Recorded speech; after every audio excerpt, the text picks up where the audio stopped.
En el día de hoy, amigo oyente, nuestro estudio nos lleva, como ya dijimos, al tercer capítulo de la primera epístola a los Corintios. Y a propósito, quisiera decir que debe decirse la primera epístola a los Corintios.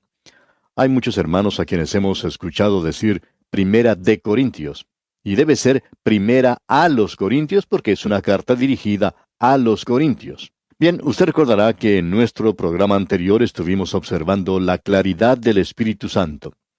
Vimos que el Espíritu Santo corrige la sabiduría humana. Eso lo pudimos ver en el capítulo 2. Allí el apóstol Pablo nos presentaba dos clases de hombre. Una de ellas es el hombre natural. El hombre natural es el hombre que es hijo de Adán, nacido en este mundo con una naturaleza pecaminosa. Ahora, cuando uno dice naturaleza pecaminosa, quiere decir que es propenso o que tiene inclinación a hacer el mal. En realidad, eso es todo lo que nosotros podemos hacer. Llegamos a este mundo como pecadores. Estamos separados de Dios en una rebelión contra Dios. Y aun cuando nosotros hacemos el bien, siempre lo hacemos como un acto proveniente de emociones dobles. Y siempre tenemos que escudriñar nuestros corazones como creyentes para ver si estamos actuando de esa manera o no, aun cuando estamos tratando de hacer la obra del Señor. Ese es el hombre natural. Ahora Pablo nos dice que el hombre natural no percibe las cosas que son del Espíritu de Dios, porque para él son locura y no las puede entender. Así es el hombre natural. Hay algunos políticos que tienen planes muy ambiciosos. Cuando uno observa lo que ellos están tratando de hacer, parecería que estuvieran uniendo la utopía y el milenio. Ellos siempre tienen la solución feliz para todos los problemas del mundo. Y por supuesto, las soluciones que ellos tienen dentro de su propio partido político no beneficia a otros partidos de la misma nación. Cuando uno observa los planes que ellos tienen, uno en lugar de alegrarse se desanima y pierde interés. En primer lugar, porque las promesas que se está haciendo no pueden llegar a ser realidad. Y luego, uno reconoce que está escuchando a un hombre natural.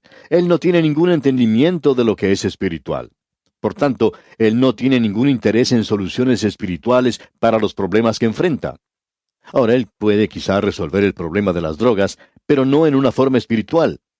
También quizá pueda resolver la cuestión del desorden y de la desobediencia a las autoridades, pero tampoco lo puede hacer en una forma espiritual. Él no tiene ningún conocimiento de eso, no tiene más conocimiento de los asuntos espirituales que lo que puede tener un animal pastando en el campo. Esa es la triste situación en la cual nos encontramos hoy. Alguien le preguntó a Gladstone hace muchos años qué era lo que distinguía a un hombre grande de un hombre de Estado. Él dijo, la marca que distingue a un hombre de Estado es aquel que conoce la dirección que está siguiendo Dios en los próximos 50 años. Parece, amigo oyente, que nosotros no tenemos muchas de esas personas que conozcan la dirección que está siguiendo Dios. Y eso se debe a que el hombre es un ser natural. Considerando las circunstancias, quizá no le podamos echar la culpa. Él puede ser sincero. Sin embargo, nos imaginamos que los informes que esos políticos nos presentan, especialmente cuando se acercan las elecciones, tienen mucho que ver con el asunto de ser reelegidos a su posición nuevamente. Porque todo lo que él ha hecho a lo largo de su vida está siempre relacionado con ese asunto de ser elegido a una posición gubernamental. Ese es el estado en que se encuentran muchas naciones en este momento, lo cual nos entristece en gran manera. Estamos muy alejados de Dios en nuestros días. Y eso es porque la mayoría continúa siendo un hombre natural. Entonces, no podemos esperar mucho de él. Y probablemente no deberíamos ser demasiado exigentes con él, porque él está haciendo lo mejor que puede. Y esa es otra de las cosas que el político siempre dice, que él está haciendo las cosas lo mejor que puede. Y posiblemente esa sea la única verdad que ha dicho. Ahora, hay otro hombre, y Pablo nos dice en el versículo 15 del capítulo 2, en cambio el espiritual juzga todas las cosas, pero él no es juzgado por nadie. Él tiene un discernimiento espiritual, y ese discernimiento espiritual lo hace que sea mal entendido por la gente del mundo porque ellos no pueden entender por qué está haciendo eso. Ahora tenemos entonces al hombre espiritual y al hombre natural. Uno puede notar que ellos pertenecen a esa clase a causa de la relación que tienen con la palabra de Dios, la Biblia. Para el hombre natural es locura. Y el hombre espiritual, sin embargo, discierne la palabra de Dios, y él reconoce la importancia que tiene. En este tercer capítulo de la primera epístola a los Corintios, se nos va a presentar una tercera clase. Y aquí encontramos una concepción directa de Dios, que es lo que clarifica el servicio cristiano. Y ya que tenemos esta tercera clase, se la vamos a presentar, amigo oyente. El apóstol Pablo nos dice en el primer versículo de este capítulo 3, de manera que yo, hermanos, no pude hablaros como a espirituales, sino como a carnales, como a niños en Cristo. Y aquí tenemos la tercera clase. Es un cristiano desnaturalizado, o un hombre desnaturalizado. Tenemos al hombre natural, y podemos llamar al próximo supernatural, y luego entonces tenemos al desnaturalizado. Él es el creyente carnal, es una criatura, es un niño en Cristo. En la primera parte de esta epístola, como dijimos al principio, Pablo hablará sobre carnalidad. En la última parte, él hablará sobre cosas espirituales. Y creemos que el apóstol Pablo se cansó de hablar tanto sobre la carnalidad, porque cuando uno llega ya al capítulo 12, él parece dar una exclamación de alivio y dice, no quiero, hermanos, que ignoréis acerca de los dones espirituales. Él cambia el tema para hablar de las cosas espirituales y así comienza ese capítulo 12. Ahora, el creyente carnal es también un hombre que no ha crecido. Y creemos que eso es evidente, ya que es aquel al cual le falta discernimiento espiritual, no porque no tenga el Espíritu Santo, sino porque él nunca crece en gracia y en el conocimiento de Cristo. Indudablemente, esa es su relación con la palabra de Dios. Eso es lo de importancia. Este creyente desnaturalizado, carnal, es aquel que es una criatura en Cristo. Tiene la habilidad para hacer las cosas, pero no tiene ningún deseo de hacerlo.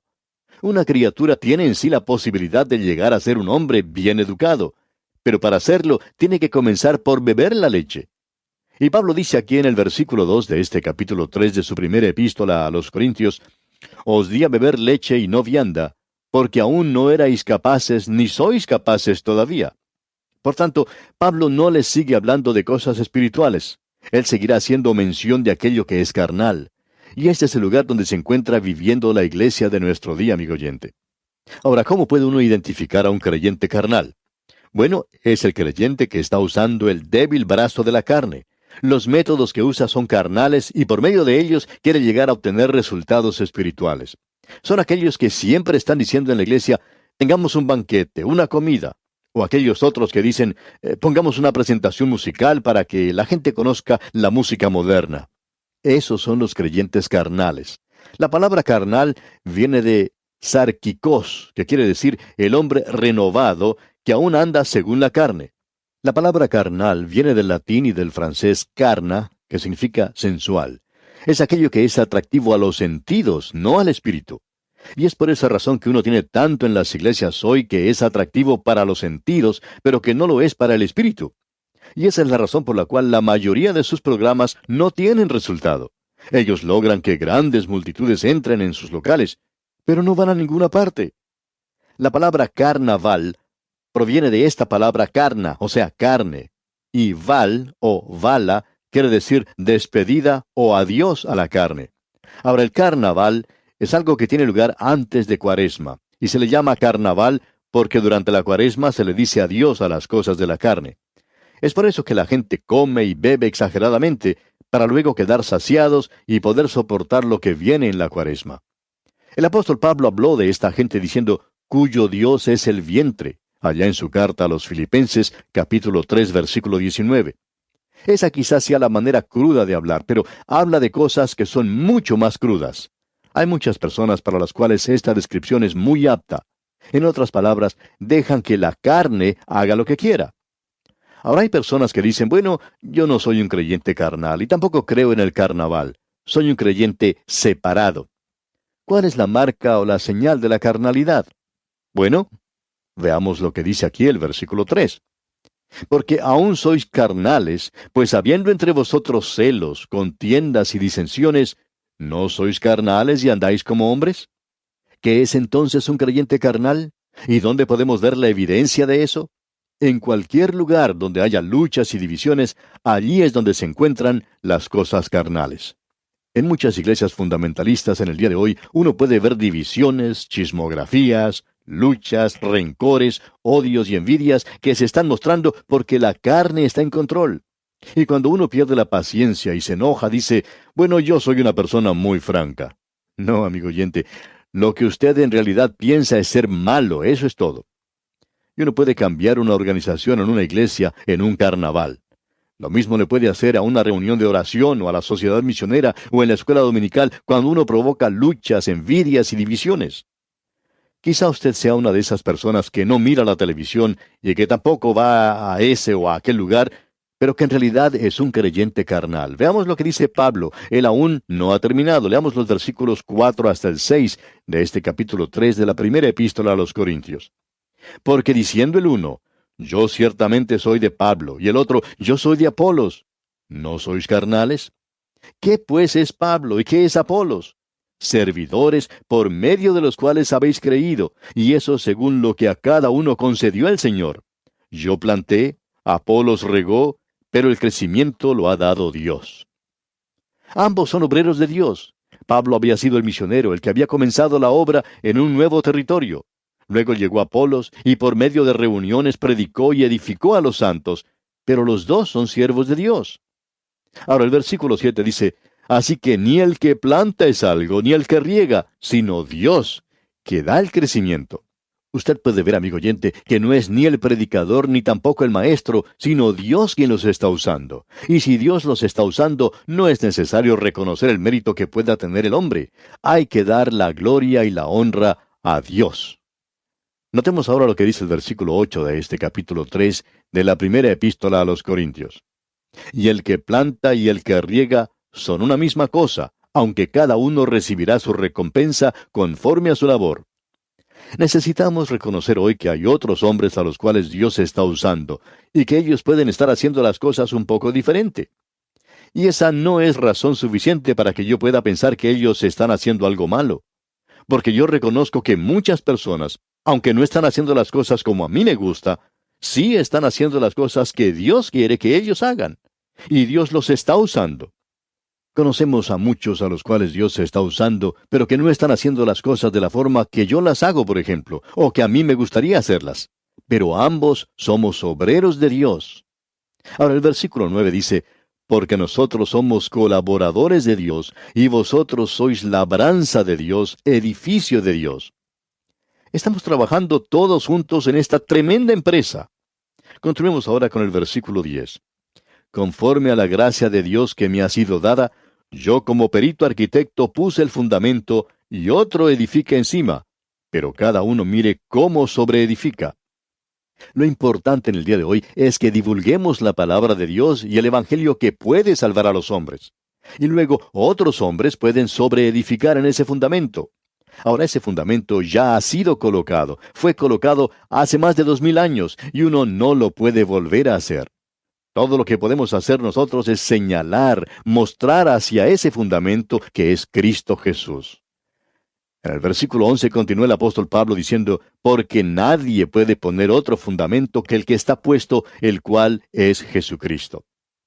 ¿Está usted edificando sobre él o no, amigo oyente? Eso es lo importante. Aquí es donde se ve la buena obra. Cuando uno llega a Cristo, uno no lo hace por medio de obras. Uno no le puede llevar a él absolutamente nada para poder recibir todo. Y usted es colocado en la roca que es Cristo. Sobre eso usted puede edificar. Escuche lo que dice Pablo aquí en los versículos 12 hasta el 14. Y si sobre este fundamento alguno edificare oro, plata, piedras preciosas, madera, heno, hojarasca, la obra de cada uno se hará manifiesta, porque el día la declarará, pues por el fuego será revelada. Y la obra de cada uno, cual sea, el fuego la probará. Si permaneciere la obra de alguno que sobreedificó, recibirá recompensa. Ahora Pablo está diciendo que uno puede edificar sobre ese fundamento con 6 clases diferentes de material. Lo puede hacer con oro, o con plata, con piedras preciosas, con madero, con heno o con hojarasca.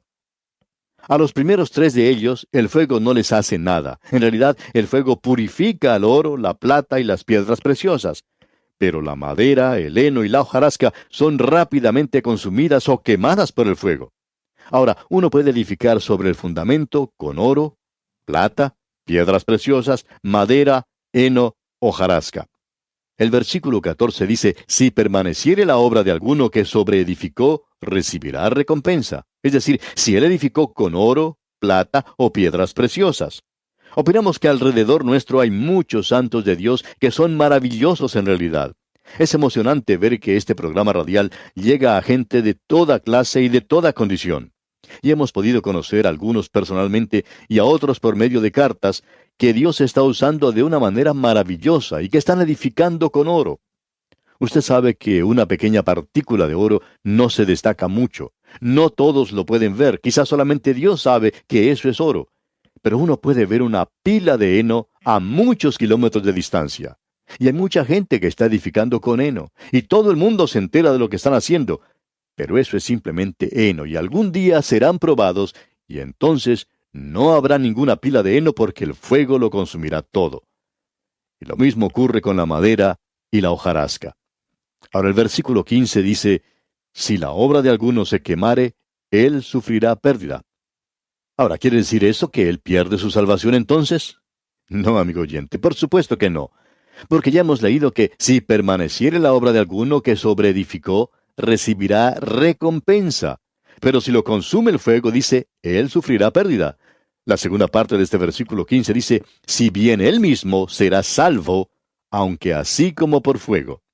El hombre será salvo porque eso es lo importante, porque está sobre el fundamento que es Cristo. Ahora, amigo oyente, ¿con qué está usted edificando? ¿Qué clase de material está utilizando? Si usted está edificando con oro, quizás no sea muy imponente, pero una pila de heno o de hojarasca se destaca mucho en el horizonte, pero desaparece con el fuego. Y quisiéramos decir que en el cielo habrá algunas personas que estarán oliendo como si hubieran salido de un incendio, porque todo lo que han hecho será consumido por las llamas. Ellos no recibirán una recompensa. Este pasaje trata sobre la recompensa en el servicio de Dios. Si usted es un creyente carnal, creemos que el apóstol Pablo está diciendo que usted no puede esperar una recompensa porque usted no ha estado relacionado propiamente con Dios a través de la palabra de Dios. Usted puede notar que el creyente carnal es aquel que no conoce la palabra de Dios. Tenemos pues que la manera de determinar si cualquiera de los tres han estado relacionados correctamente con la palabra de Dios o no es esta. El hombre natural dice que es locura. El hombre espiritual la discierne. El natural dice, bueno, tengamos un banquete en vez de un estudio bíblico. O vamos a escuchar música en vez de escuchar la enseñanza de la palabra de Dios. Esa es la manera por la cual uno puede identificar a un creyente carnal. Luego nos dice aquí en los versículos 16 y 17 de este capítulo 3 de la primera carta a los Corintios, ¿no sabéis que sois templo de Dios y que el Espíritu de Dios mora en vosotros? Si alguno destruyere el templo de Dios, Dios le destruirá a él, porque el templo de Dios, el cual sois vosotros, santo es. El Hijo de Dios es el templo del Espíritu Santo. Y sobre eso vamos a hablar más adelante, porque el apóstol Pablo lo volverá a presentar. Aún nuestros cuerpos pertenecen a Él. Ahora aquí dice en el versículo 18, nadie se engaña a sí mismo. Si alguno entre vosotros se cree sabio en este siglo, hágase ignorante para que llegue a ser sabio. Nos gustaría que aquellos que están estudiando hoy en un seminario o colegio bíblico se den cuenta que lo importante en el día presente es la divulgación de la palabra de Dios. Nos gustaría hablar personalmente con muchos de ellos para que se den cuenta del privilegio que tienen de poder presentar la palabra de esa manera. Quisiéramos ver que ellos aprendieran esto. Luego leemos en los versículos 19 al 23 de este capítulo 3 de la primera epístola a los Corintios, porque la sabiduría de este mundo es insensatez para con Dios, pues escrito está, Él prende a los sabios en la astucia de ellos. Y otra vez, el Señor conoce los pensamientos de los sabios que son vanos. Así que ninguno se gloríe en los hombres, porque todo es vuestro, sea Pablo, sea Apolos, sea Cefas, sea el mundo, sea la vida, sea la muerte, sea lo presente, sea lo porvenir, todo es vuestro, y vosotros de Cristo, y Cristo de Dios. Es maravilloso poder apreciar esto, y en lugar de pertenecer a un grupo pequeñito y decir, me gusta este maestro o aquella doctrina, poder decir que todos pertenecemos a uno solo. De esto hablaremos en nuestro próximo programa, Dios mediante. Pero la razón por la cual nos llevamos bien con otros de nuestros hermanos, amigo oyente, es porque ellos también pertenecen a Dios. Amigo oyente, ellos también me pertenecen y confío en que yo también les pertenezca a ellos. Es maravilloso hoy podernos reunir alrededor de la persona de Cristo sobre el fundamento que es Cristo Jesús. Eso es algo de suma importancia, amigo oyente. Y aquí quedaremos para continuar, Dios mediante, en nuestro próximo programa. Que la presencia de Cristo sea real en su vida es nuestra sincera oración.